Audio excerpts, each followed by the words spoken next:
ప్రభునందు ప్రియులారా, సమయంలో మనము స్వార్థకుడిగా ప్రారంభిస్తుండగా సకాలం వచ్చి ఆత్మీయక్షేమం పొందవలసిందిగా ప్రవణాలు మనం చేస్తున్నాం. ప్రార్థన చేసుకుందాం. ప్రేమలో మా పరలోక తండ్రి, పరిశుద్ధమైన దేవాన్ని కొందము స్తోత్రం చెల్లిస్తున్నాను. ఎంతవరకు కాపాడి భద్రపరిచి సజీవులుగా ఉంచినందుకు నా హృదయపూర్వకంగా స్తుతిస్తూ వందనాలు చెల్లిస్తున్నాను.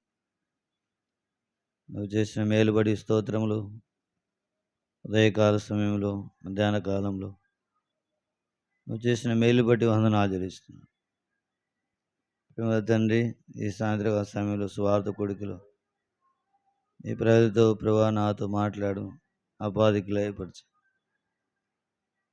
నీ యొక్క ఉన్నతమైన ఉద్దేశం నెరవేర్చుకొని మీరే మాట్లాడు అని ప్రార్థన చేస్తున్నాను. అపాధికులు అన్ని లయపరచండి, రావాల్సిన వారిని సకాలంగా నడిపించండి.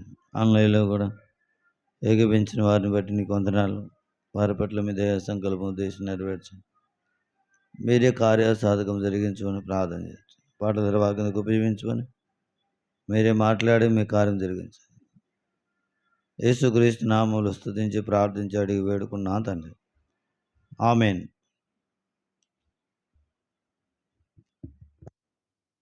ఈ సమయంలో మనము సియోను గీతంలోంచి పాటలు పాడుకొని ప్రభువును మహిమపరుస్తాం.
మనం అందరం కలిసి పాటలు పాడుకున్నాం.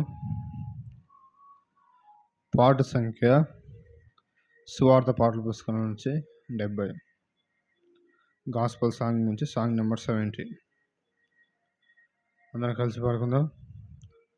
శివన్ పాటల పుస్తకం నుంచి ఉంటుంది, ఎత్తకండి, సర్చ్ చేయండి, దానిలో ఉంటుంది. పెదనరు నిరుపము ధరించి యేసురాజు నీ చెంత నిలచే, అంగీకరించు మాయనను, అంగీకరించు మాయనను. పెదనరు నిరుపము ధరించి కళ్ళ చేతులందు చిలల్ కొట్టబడెం, ముండ్ల మకుటము శిరసున పెట్టబడెం. కళ్ళ చేతులందు చిలల్ కొట్టబడెం, ముండ్ల మకుటము శిరసున పెట్టబడెం. నింద వేదన శ్రమలను సహించెనేసు, చిందే తన దురక్తముని పాపముకై, దీనుడై నిన్ను పిలచుచుండే, దీనుడై నిన్ను పిలచుచుండే. పెదనరు నిరుపము ధరించి యేసురాజు నీ చెంత నిలచే, అంగీకరించు మాయనను, అంగీకరించు మాయనను. పేద నరుని రూపము ధరించి తలవాల్చుటకు ఇలా స్థలమే లేదు. దప్పి తీర్చుకొన నీరు దొరకలేదు. తలవాల్చుటకు ఇలా స్థలమే లేదు. దప్పి తీర్చుకొన నీరు దొరకలేదు. తను ఆదరించు వారెవ్వరు లేరు. ప్రియ రక్షకుడు సిలువలో వ్రేలాడే పాట్లు పడే నిన్ను విడిపింపను.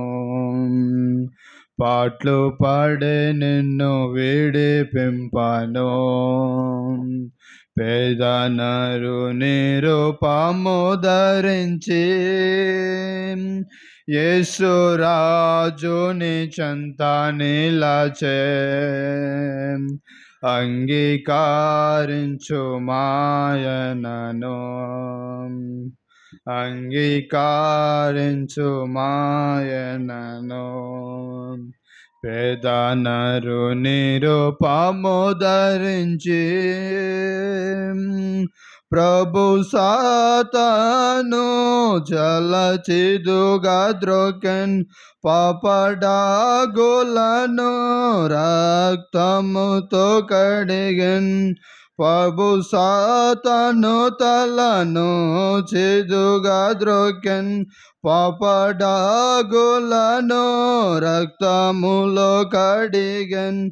నీ వ్యాధి నివేదన తొలగించ నీ శాపము నుండి విడిపింప సిలువలో విజయము పొందే. సిలువలో విజయము పొందే. పేద నరుని రూపము ధరించి యేసు రాజుని చెంత నిలచే. అంగీకరించు మాయనను. అంగీకరించు మాయనను. పేద నరుని రూపము ధరించి మాయలోకమును నీవు నమ్మకుము. మనుషుల మనసు మారిపోవు నిలా. మాయలోకమును నీవు నమ్మకుము. మనుషుల మనసు మారిపోవు నిలా. నిత్య దేవుని ప్రేమను నమ్మి నీవు నిశ్చయముగా ప్రభులో ఆనందింప. నెడెరము విశ్వాసముతో. నెడెరము విశ్వాసముతో.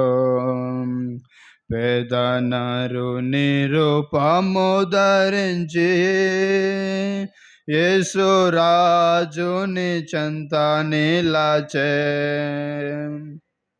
అంగీకరించు మాయనను. అంగీకరించు మాయనను. పేద నరుని రూపము ధరించి తమసించెదవేళవో ప్రియుడా. ప్రియ యేసుని యొద్దకు లేచిరమ్ము. తమసించెదవేళవో ప్రియుడా. ప్రియ యేసుని యొద్దకు లేచిరమ్ము. ఈ లోకము నీకివ్వని శాంతిని ఈ దినమే ప్రభువు నీకొసగే. ప్రేమతో నిన్ను పిలచుచుండే. ప్రేమతో నిన్ను పిలచుచుండే. పేదనరు నిరూపము ధరించి యేసురాజుని చెంత నిలచే అంగీకరించు మాయనను అంగీకరించు మాయనను పేదనరు నిరూపము ధరించి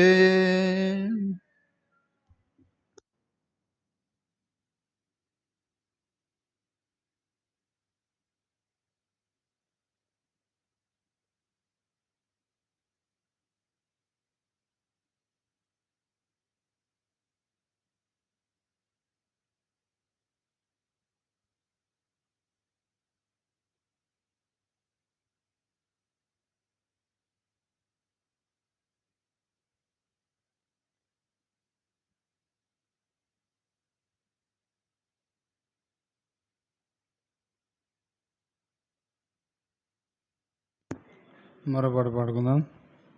పాట సంఖ్య స్వార్థ పాటల పుస్తకం నుంచి 46 సియోన్ పాటల పుస్తకం నుంచి 242. అందరం కలిసి పాడుకుందాం. పాటల పుస్తకం ఉన్నవారు పాటల బుక్ తీసుకుని అందరం కలిసి పాట పాడుకుందాం.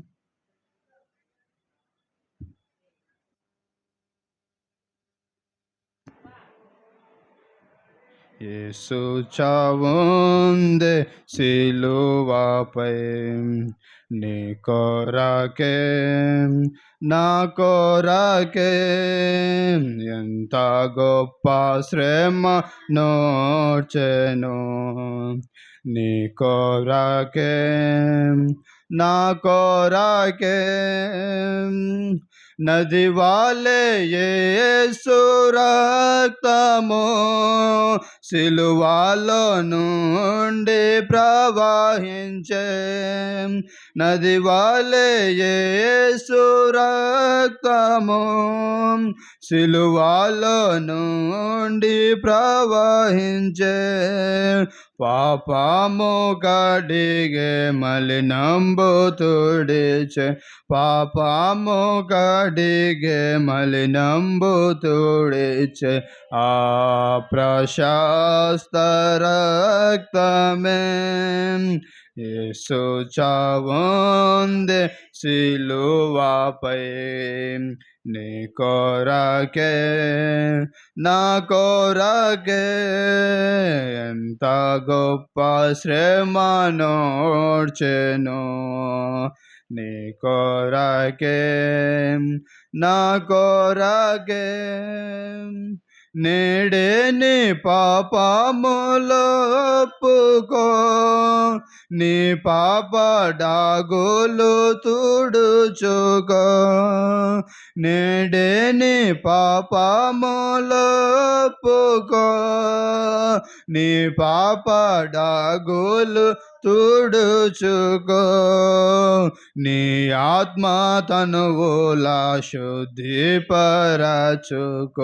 నీ ఆత్మ తనువులా శుద్ధిపరచుకో క్రీస్తు యేసు రక్తములో యేసు చావుందే సిలువపై నీ కొరకే నా కొరకే ఎంత గొప్ప శ్రమ నోచెను నీ కొరకే నా కొరకే పాప శిక్ష పొంద తగియుంటిమి మన శిక్ష ప్రభువే సహించెను పాప శిక్ష పొంద తగియుంటిమి మన శిక్ష ప్రభువే సహించెను నలుగా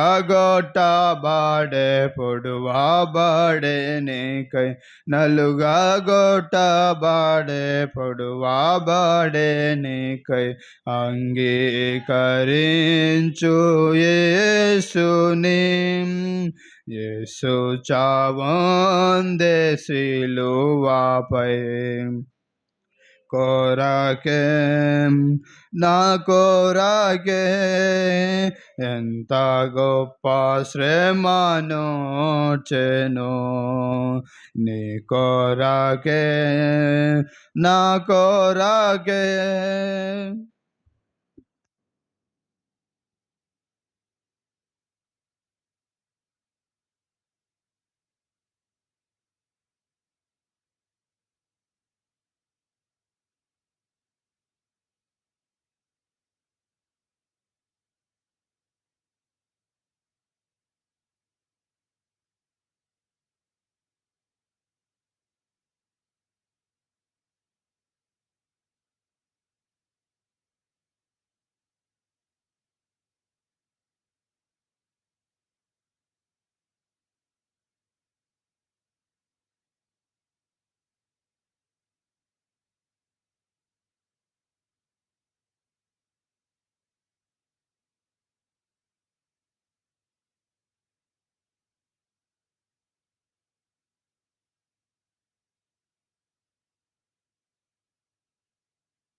మనం అందరం బైబిల్ పైకి బైబిల్ పల్లె వాడుకుందాం. గ్రంథ వాగ్దానములన్నీ నావి. అందరం కలిసి పాడుకుందాం. కేవలం బైబిల్ మాత్రమే పైకి ఎత్తాలి.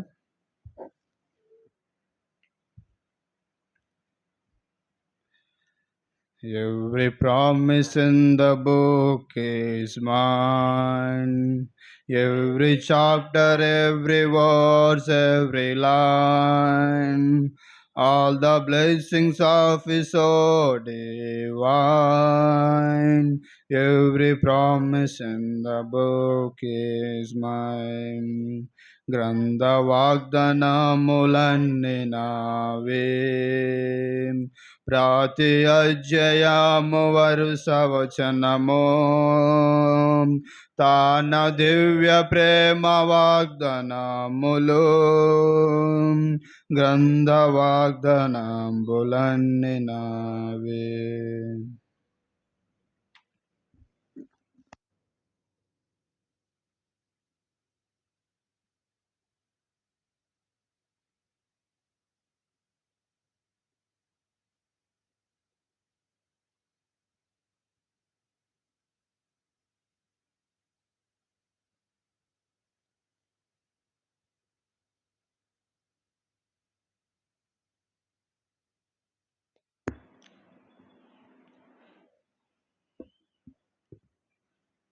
ప్రియులారా, ఇక సాయంత్రకాల సమయంలో స్వార్థ కూడిక నిమిత్తము పరిశుద్ధమైన బైబిల్ గ్రంథం నుంచి మనం దేవుని వాక్యములో కొన్ని మాట చదువుకొని ప్రభు గురించి మనము వినటానికి ప్రభు సహాయం చేయనుగా. రోమీయులకు రాసిన పత్రిక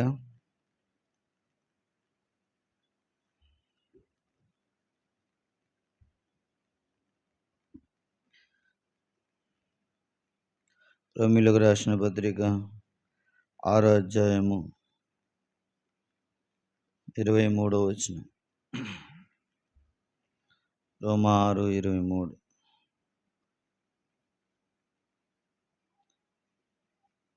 కలిసి అందరం చదువుకుందాం. ఎలా అనగా పాపం వలన వచ్చు జీతము మరణము, అయితే దేవుని కృపావరము ప్రభు అయిన మన ప్రభు అయిన యేసుక్రీస్తునందు నిత్య జీవం. దేవుడి మాటలు ఆశ్రయించినట్టు చిన్న ప్రార్థన చేసుకుందాం.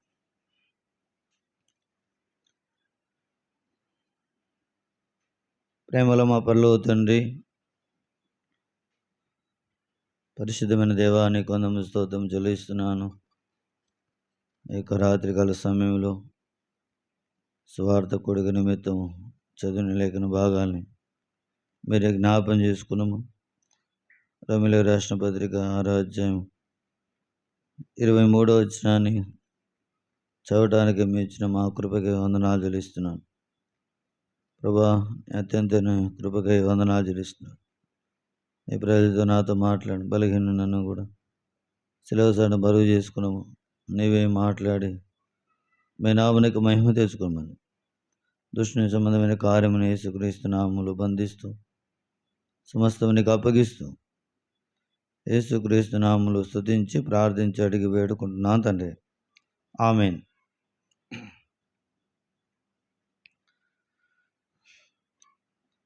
ప్రభునందు ప్రియులరా, ఇక్కడ రోమీయులకు రాసిన పత్రిక 6వ అధ్యాయము 23వ వచనాన్ని మనం మరోసారి చదువుకుందాం. ఎలా అనగా పాపం వలన వచ్చు జీతం మరణము, అయితే దేవుని కృపావరము మన ప్రభు అయిన యేసుక్రీస్తునందు నిత్య జీవం. చూడండి, ఇక్కడ మనము 2 విషయాలు మనం జ్ఞాపం చేస్తాం. ఈ వచనంలో 2 విషయాలు ప్రభు జ్ఞాపం చేస్తూ ఉన్నాడు. 2 విషయాలు ఏంటంటే, మరి పాపం వల్ల వచ్చు జీతము మరణం. రెండోది, అయితే దేవుని కృపావరము ప్రభువైన యేసుక్రీస్తునందు నిత్య జీవం. చూడండి, అపోస్తలుడైన పౌలు మరి రోమీయులకు పత్రిక రాస్తూ ఉన్నాడు. మరి ఈరోజు నీవు నేను కూడా మన అవసరతను బట్టి తండ్రి అయిన దేవుడు, కుమారుడైన యేసుక్రీస్తు, పరిశుద్ధాత్మ దేవుడు ఈ యొక్క సాయంత్రకాల సమయంలో ప్రభు నీతో నాతో తీసుకొచ్చిన లేఖన భాగం యొక్క ఉద్దేశాన్ని మనం గమనించినట్టయితే ఇక్కడ రాయబడింది, ఎలా అనగా పాపం వల్ల వచ్చు జీతం మరణము అని రాయబడింది. చూడండి, ఇక్కడ భూమి మీద ఎంతోమంది మానవులు జన్మించి జీవిస్తూ ఉన్నారు. అయితే బైబిల్లో రాయబడిన మాట గమనిస్తే పాపాన్ని బట్టి మరి మరణం అని దేవుని వాక్యం సెలవిస్తుంది. ప్రభునందు ప్రియులారా, ఈ లోకములో మనం ఎరగాల్సిన సత్యం ఏంటంటే, అందరూ సాధారణంగానే మానవులు జీవిస్తున్న దాన్ని బట్టి చూస్తే పాపం అంటే మానవునికి ఆలోచన కనపడడంలే. అంటే దాని గురించి ప్రస్తాపన అనేది ఎక్కువ కనపడడంలే. ఏమవుతుందిలే అని మానవుడు తలంచి వాడుగా ఉంటున్నాడు. అయితే బైబిలు తేటగా చెబుతున్న మాట ఏంటంటే, పాపం వలన వచ్చు జీతము మరణము. చూడు, వినడానికి ఎంత మరి వినడానికి చాలా ఈజీగా అనిపిస్తుంది కదా. కానీ తన యొక్క క్రియను ఫలితము చూసినప్పుడు శిక్ష అనేది భయంకరమైనది అన్నమాట. అది న్యాయపు తీర్పు అన్నమాట. అయితే కింది భాగంలో రాయబడింది ఏంటంటే, మన ప్రభువైన యేసుక్రీస్తునందు నిత్య జీవం. అయితే ఏ మనుష్యుడైతే పాపమును బట్టి మరణిస్తున్నాడో ఆ మనిషినికి యేసుక్రీస్తు ద్వారా నిత్య జీవాన్ని ఇవ్వటానికి తండ్రిన దేవుడు కుమారుడైన యేసుక్రీస్తుని ఈ లోకానికి పంపించినాడు. ఇప్పుడు పాపములో ఉన్న మనము నిత్య నరకానికి వెళ్ళకుండా, లేకుంటే పాపం వలన వచ్చు జీతం మరణం పొందకుండా ఉండాలంటే యేసుక్రీస్తును ఎరుగుటయే నిత్య జీవం. చూడండి ప్రభునందు ప్రియులారా, మానవుడు చనిపోయిన తర్వాత ఎవరు చూసినారులే అంటుంటారు.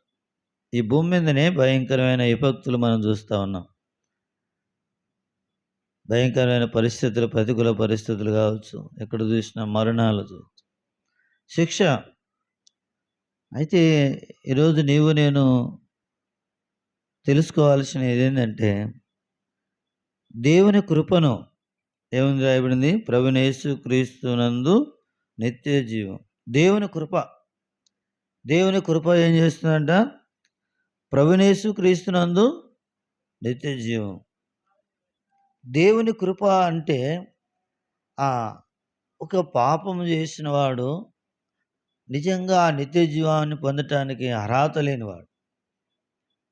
పాపం చేసిన వాడు, పాపం వలన మరణము పొందేవాడు ఆ కృపను పొందటానికి, లేక ఆ నిత్య జీవాన్ని పొందటానికి అర్హత లేనివాడు.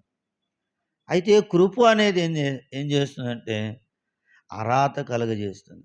అందుకొరకు ఇక్కడ రాయబడిన చూడండి, దేవుని కృపా వరము అని రాయబడింది. కృపా వరం.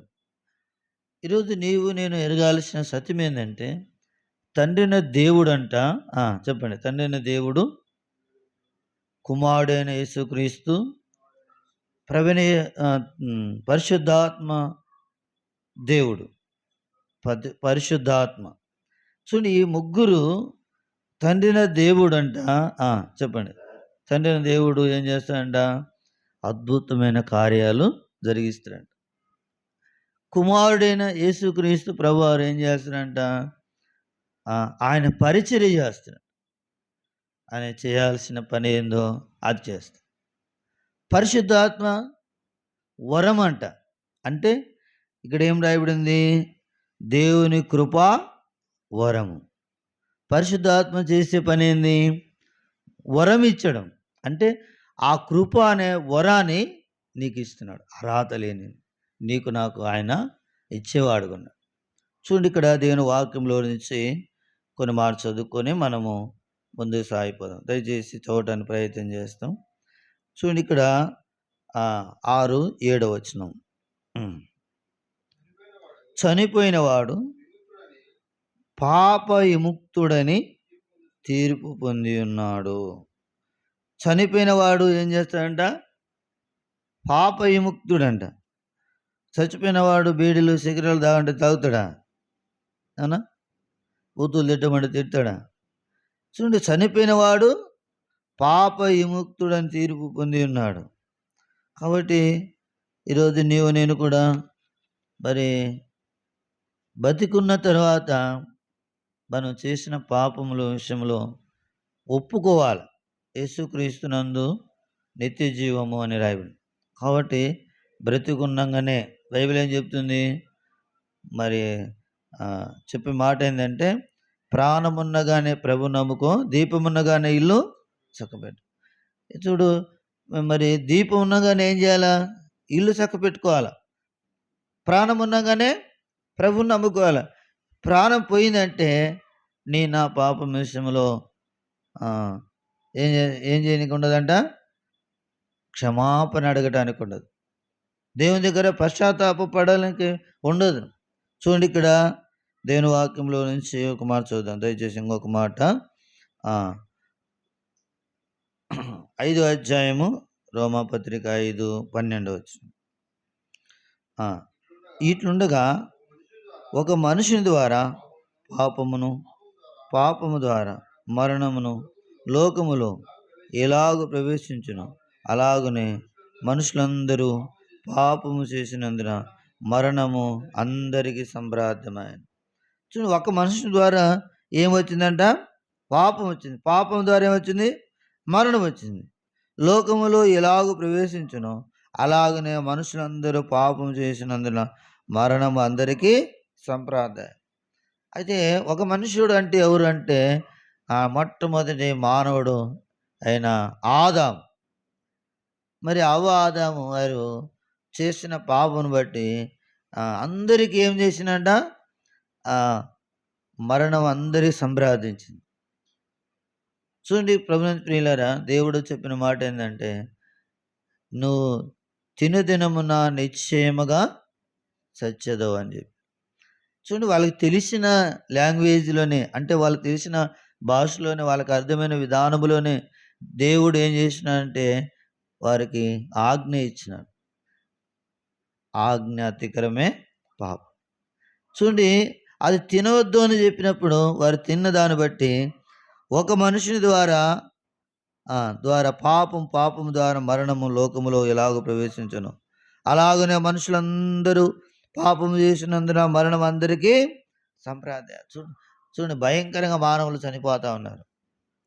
భూమి మీద మనం చూస్తాం, కాలం తీరకమని చనిపోతూ ఉన్నారు. అందుకనే బైబిల్ కూడా ఒక మాట రాయబడింది, కాలము కంటే ముందు ఎలా చనిపోతావు అని.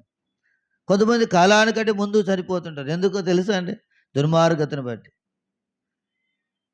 మనుషులు దేవుని మాట వినను బట్టి కాలానికంటే ముందే, చిన్న వయసులోనే, మధ్య వయసులోనే, యవన కాలంలోనే, చూడండి, కాలము తీరక మునిపే, వృద్ధాప్యము రాకమునిపే.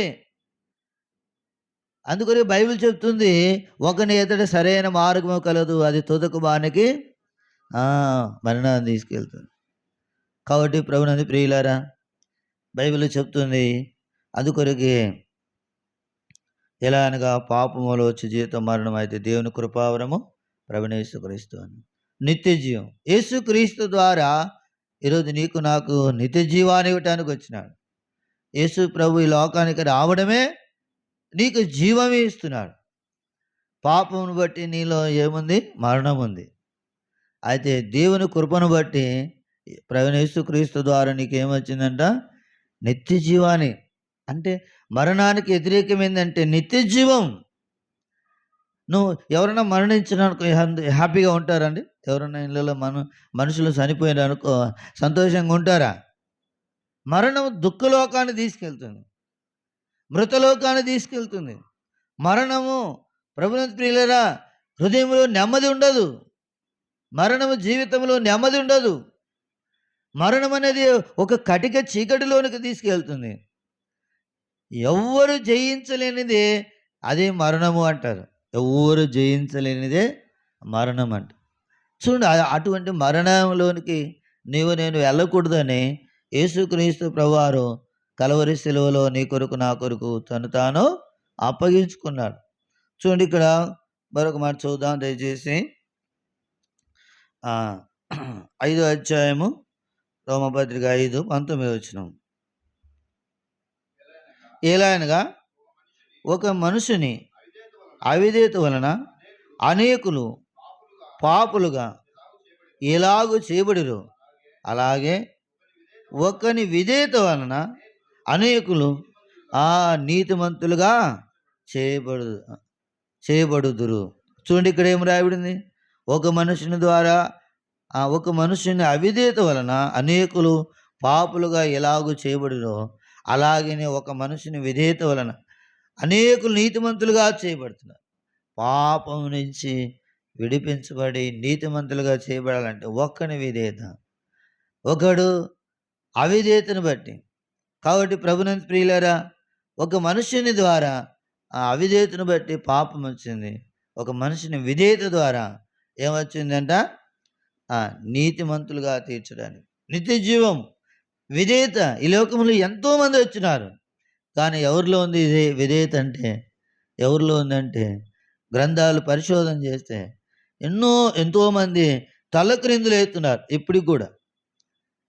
కాబట్టి ప్రభునందు ప్రియులారా, నిజంగా బైబిల్ గ్రంథం ప్రకారంగా మనం గమనించినట్టయితే ఒక విధేయత, ఎవరు విధేయత చూపినారంటే ఒక ప్రభునేసు క్రీస్తు వారు మాత్రమే ఆ సిలువకు తను తాను అప్పగించుకొని విధేయత చూపినాడు. చూడండి, ఇక్కడ ఫిలిప్పీ పత్రికలో ఒక మాట చదువుదాం దయచేసి. ఫిలిప్పీలకు రాసిన పత్రికలో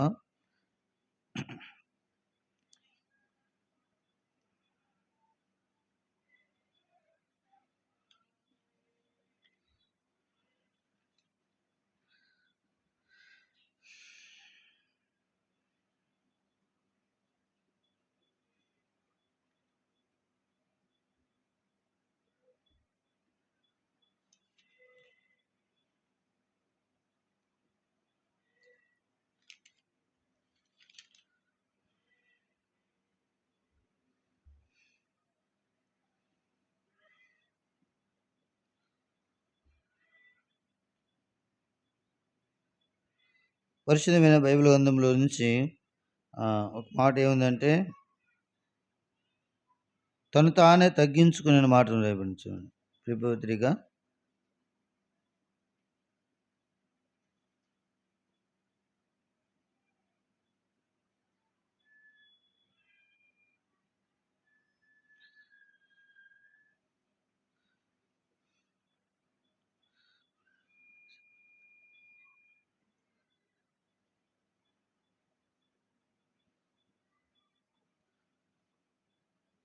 తను తాను తగ్గించుకున్నాను.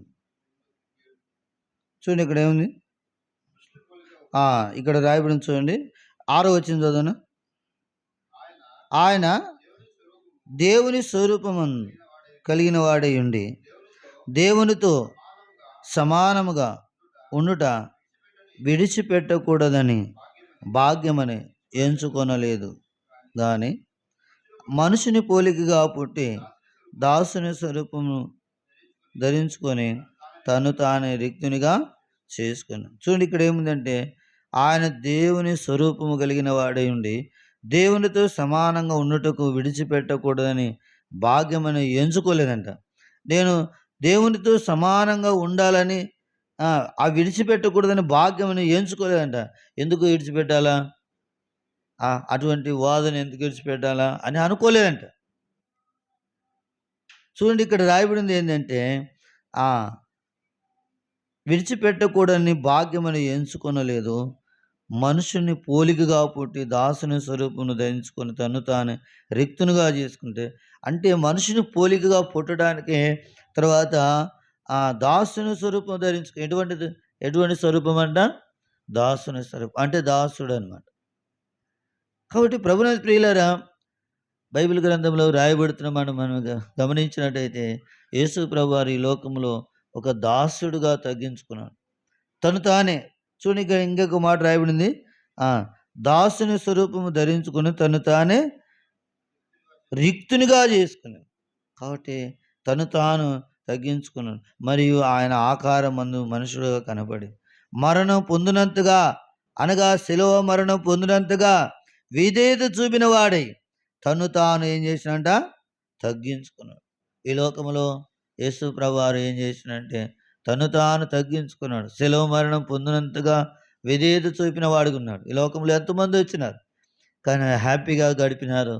ఈ లోకాన్ని విడిచిపెట్టి, లేక మనుషులను విడిచిపెట్టి, మనుషుల యొక్క మనుషులో ఉన్న మరణం విషయంలో, ఆ పాపములు వచ్చి జీవితం మరణం అని ఉంది, ఆ మరణ విషయంలో వారిని తప్పించడానికి ఏమాత్రం అవగాహన లేని వారి విడిచిపెట్టి వెళ్ళిపోయినారు. అందుకొరికి అంటారు కదా, మోటు సామెతలో ఒక మాట అంటాడు, దిక్కులేని వానికి దేవుడే దిక్కు అంట. సో అందరూ విడిచిపెట్టిపోయినారు. చూడండి ప్రభునందు ప్రియులారా, ఒక మనుషుని ద్వారా వచ్చింది పాపము ద్వారా మరణం అందరికీ సంప్రాదించింది. కాబట్టి మనమే కాదు కానీ మన పితరుడు చేసిన పాపమును బట్టి మనకు కూడా పాపం అనేది సంప్రాదించింది. దాంట్లో పుట్టి, దాంట్లో జీవించి, దాంట్లో మనము ఈ లోకాన్ని విడిచేవారుగా ఉన్నాం. అటువంటి విషయాలు ఈ లోకంలో ఎంతోమంది వచ్చినారు కానీ ఎవరు దాని గురించి ప్రస్తావించలేదు, ఎవరు దాని గురించి పట్టించుకోలేదు. కానీ యేసు ప్రభువారు తను తాను తగ్గించుకున్నాడు, తండ్రి యొక్క వాదన విడిచిపెట్టుకున్నాడు, దేవుని యొక్క వాదన విడిచిపెట్టుకున్నాడు, దేవుని యొక్క దేవదూతలకు స్థానాన్ని విడిచిపెట్టుకున్నాడు, ఆయన పరలోక వైభోగాన్ని విడిచిపెట్టుకుని వచ్చినాడు, తండ్రి యొక్క సహవాసాన్ని విడిచిపెట్టుకుని లోకానికి వచ్చి ఏమీ లేనివాడుగా మనం చూస్తున్నాం. కానీ మరి ఆ కలువరి శిలువలోకి వెళుతున్నప్పుడు ఆయన వస్త్రాలు కూడా తీసేసుకున్నారు. మానవులు ఎలాంటి వారు చూడండి. మధ్యాహ్న కాలంలో మనం చూసినాం కదా! ఆ మధ్యాహ్న కాలం చూసినట్టుగా యూదులంట పొంతి పిలాతు దగ్గరికి వచ్చి ఏం చేసినారంట, అయ్యా యేసు ఆయనను చంపండయ్యా, ఆయన మరణానికి అప్పగించ మా ఎంత ఎంత జాలిపడి ఏదో దయతో ఏదో రిక్వెస్ట్ చేసినట్టుగా, ఏదో లాభం కొరకు, ఏదో మేలు కొరకు, ఏదో క్షేమం కొరకు అడిగినట్టుగా అడుగుతున్నారన్నమాట. అయ్యా ఆయన చంపండి, ఆయన చంపండి. ఎంతో క్రూరమైన వ్యక్తులండి. అంటే పాపం అనేది ఎలాంటిదంటే క్రూరమైనది అని, కనికరము లేనిదనమాట. కాబట్టి ప్రభునందు ప్రియులారా, మరి అటువంటి విధానంలో కలువరి శిలువలో ఆయన తను తాను అప్పగించుకుంటూ వచ్చినాడు. ఎటువంటి ప్రజలున్నా కూడా మరి ఆయన తను వచ్చిన పని విషయం ఏంటంటే, నేను పాపముల కొరకు, నేను పాపుల కొరకు వచ్చి తిని, నేను నీతిమంతుల కొరకు రాలే అంటాడు. కాబట్టి తను తాను అప్పగించుకున్నాడు. ఈరోజు ఎవరన్నా తప్పు చేసినారు వారి విషయంలో ఏమన్నా ఇబ్బంది కానీ, పనిష్మెంట్ కానీ, లేకుంటే వారి ద్వారా ఏమన్నా ప్రతికూలంగా అనుభవించడానికి ఇష్టపడతామంటే ఏమాత్రం ఇష్టపడలేవు. ఏదో సాకులు చెప్పి తప్పించుకొని వెళ్ళిపోతాం.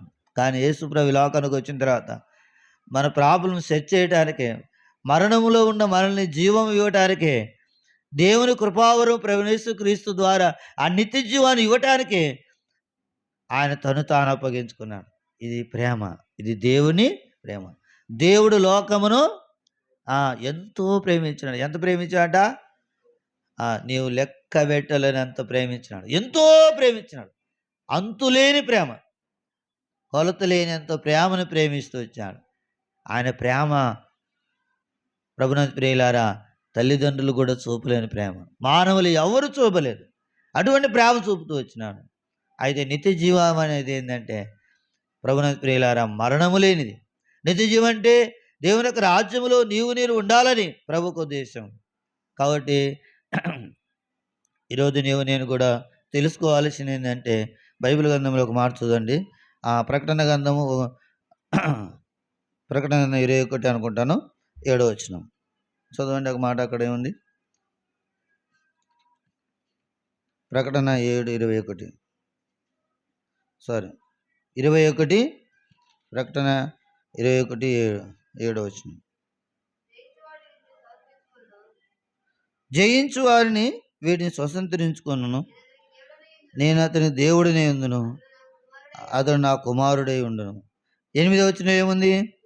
పిరిగివారును, అవిశ్వాసులను, అసహ్యులను, నరంతకులను, వ్యభిచారులను, మాంత్రికులను, విగ్రహారాధికులు, అబద్ధికులను అగ్ని గంధకములతో మండుగుండములో పాలు పొందుదురు. ఇది 2వ పరిశుద్ధ గ్రంథం బైబిల్ లేఖనాలు స్పష్టంగా రాయబడుతుంది. ప్రభునందు ప్రియులారా, మరి ఈరోజు నేను కూడా ఆ 2వ మరణాన్ని తప్పించుకోవాలని ప్రభువుకు ఉద్దేశం.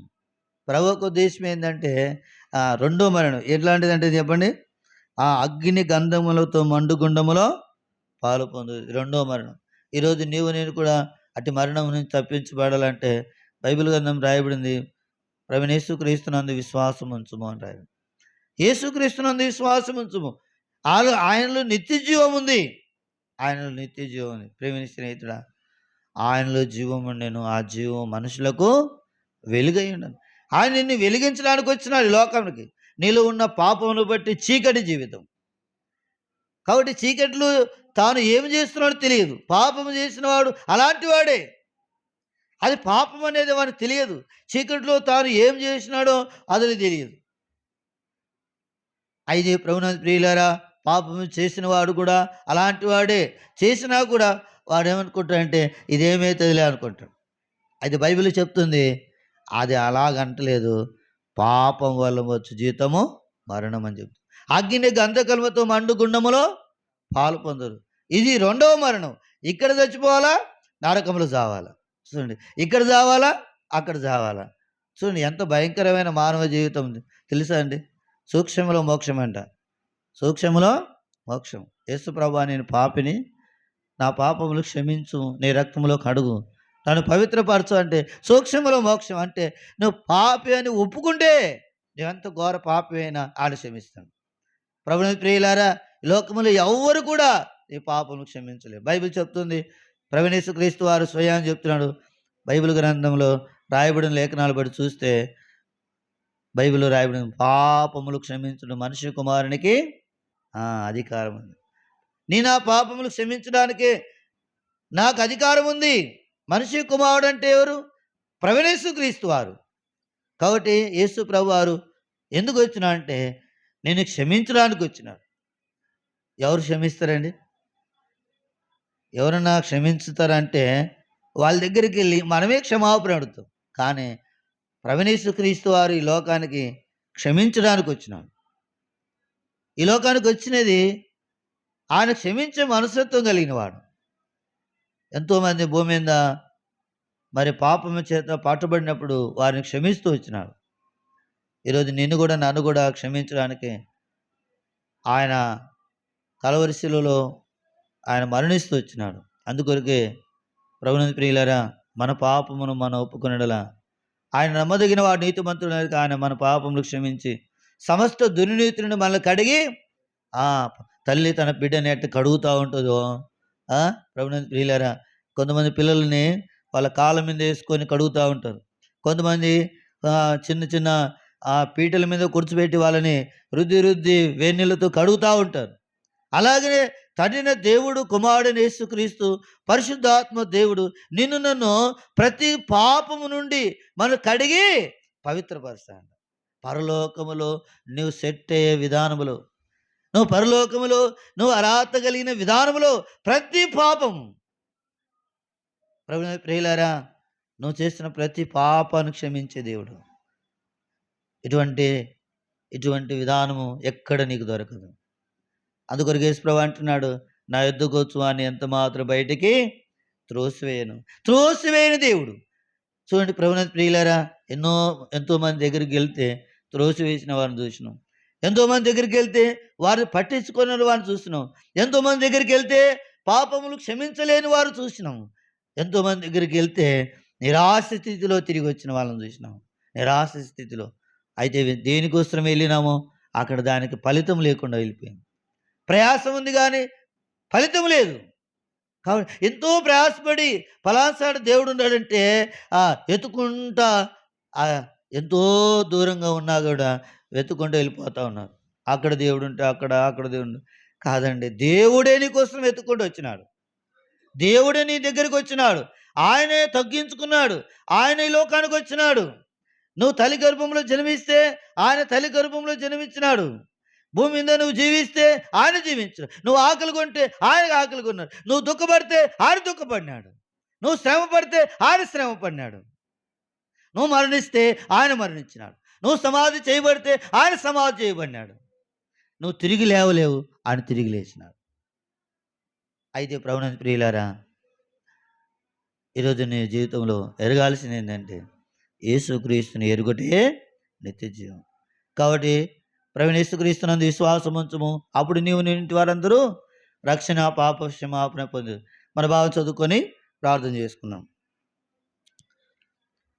రోమాపత్రిక 6వ అధ్యాయము 23వ వచనం. రోమా 6:23. ఎలా అనగా పాపముల వచ్చు జీతము మరణము, అయితే దేవుని కృపావరము యేసుక్రీస్తునందు నిత్య జీవం. యేసుక్రీస్తు ద్వారా నిత్య జీవం. పాపము అనేది రోగము. ప్రభునందు ప్రియులారా, నిత్య జీవం అనేది నీకు ఒక మంచి మందు లాంటిది. నీ వ్యాధిని బాగు చేసేది. నీ మరణం ప్రభునందు ప్రియులారా, పాపం అనే రోగము మరణాన్ని తీసుకెళ్తుంది. యేసుక్రీస్తు ద్వారా నీకు నిత్య జీవాన్ని తీసుకెళ్తుంది. కాబట్టి ఆయన విశ్వాసం ఉంచము, అప్పుడు నీవు నీ ఇంటి వారందరూ రక్షణ పాప క్షమాపణ పొందారు. ప్రార్థన చేసుకుందాం.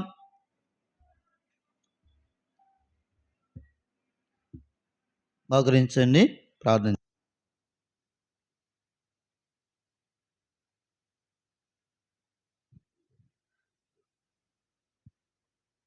ప్రియులారా, ప్రసిద్ధమైన మరి దేవుని మాటలు విన్న నీవు ఎక్కడైతే ఉన్నావో అక్కడ మోకరించి మరి చిన్న ప్రార్థన చేసుకో. యేసుక్రీస్తుని ఎరుగుటే నిత్య జీవం రాయబడింది. పాపములో వచ్చి జీతం మరణము, అయితే దేవుని కృపావరము ప్రభువైన యేసుక్రీస్తునందు నిత్య జీవం. నీ మనసులో, నీ హృదయంలో నిత్య జీవాన్ని పొందాలనుకుంటే ఆయన విశ్వాసం ఉంచి, అయ్యా నేను పాపిని, నా పాపములు క్షమించన్నాడు. ఆయనని క్షమిస్తాను. ఈ కొరకు నేను కూడా ప్రార్థన చేస్తాను. ప్రేమల తండ్రి, పరిశుద్ధమైన దేవానికి వందనాలు, కృతజ్ఞతలు చెల్లిస్తున్నాను. ఇంతవరకు మీరు చూపిన ప్రేమకి వందనాలు చెల్లిస్తున్నాను. రోమాపత్రిక 6వ అధ్యాయము 23వ వచనం ప్రకారంగా ప్రభువా నీకు వందనాలు చెల్లిస్తున్నాను. మీరు మాటలను ఉద్దేశం నెరవేర్చు. పాపములు జీతము మరణము, అది దేవుని కృపావరం ప్రభువైన యేసుక్రీస్తునందు నిత్య జీవం రాయబడింది. యేసుక్రీస్తు ద్వారా దేవా నిత్య జీవాన్ని ఇవ్వటానికి ఈ లోకాన్ని పంపించి దేవా ఆ కలువరి శిలువలో మా కొరకు మరణించి తిరిగి లేచిన దేవుడు అయినందుకు నీకు వందనాలు చెల్లిస్తున్నాను. ఈ రాత్రిగా సమయంలో ఎవరైతే నీ మాటలు వింటూ వచ్చినాను, వాళ్ళ హృదయంలో ప్రభువా నొచ్చుకున్న వారైతే, వారి హృదయంలో పాపం ఉన్న వారైతే దేవా ఈ దినమే వారు క్షమాపణ అడుగుతున్నగా క్షమించు అని ప్రార్థన చేస్తున్నాను. ప్రభువా కనికరించండి. క్షమించడానికి అధికారం కలిగిన దేవుడు. పాపములు క్షమించడానికి మనిషి కుమారునికి అధికారం ఉందని రాయబడింది. మనిషి కుమారుడు అనగా ప్రభువైన యేసుక్రీస్తు వారు అని దేవుని వాక్యంలో సెలవిస్తా ఉంది. దేవుల మా తండ్రి, నీవే క్షమించి మీ రక్తంలో కడగండి. దేవా నిత్య జీవాన్ని పొందడానికి సహాయం చేస్తున్నాను. రెండవ మరణం నుంచి తప్పించండి. నేను విశ్వాసం నుంచి భాగ్యం తెచ్చండి. నిత్య రాజ్యములో పరలోకములో ప్రభువా ఉండగలిగడానికి అటు భాగ్యం, అటు స్థానాన్ని మీరు అనుగ్రహించండి. సూక్ష్మలో మోక్షము సూక్ష్మలో మోక్షము. వారు తమ పాపం విషయంలో పశ్చాత్తపడుతుండగా వారి పాపం క్షమించండి. మీ రక్తంలో కడగండి. దేవుల మా తండ్రి కనికరించండి. దేవా నీ ఉన్నతమైన ఉద్దేశం నెరవేర్చండి. నిబంధన రక్త ప్రోక్షణ తీసుకొస్తున్నాను. దేవా ప్రోక్షించి వారిని క్షమించి కడిగి పవిత్రపరచండి. నీ రాజ్యంతో వచ్చిన జ్ఞాపం చేసుకోమని మీ హస్తాలకు అప్పగిస్తుని పాలు పట్టుకొని కృతజ్ఞత చెల్లిస్తూ యేసుక్రీస్తు నామంలో స్తుతించి ప్రార్థించి అడిగి వేడుకుంటున్నాను తండ్రి. ఆమేన్. తండ్రి యొక్క కుమారునికి పరిశుద్ధాత్మిక సావాసమును ఎప్పుడునూ ఎల్లప్పుడూ సదాకాలం అంతు ఆయన విశ్వాసం ఉంచి వారితోను చెలుచు బిడ్డతో ప్రార్థించి వారందరితోనూ సార్వత్రిక సంఘంతో సకల పరిస్థితుల బేతుల సంఘముతో ప్రార్థించే వారందరితోనూ సదాకాలము దేవుడు తోడుగా ఉండును గాక. ఆమేన్. Praise lord.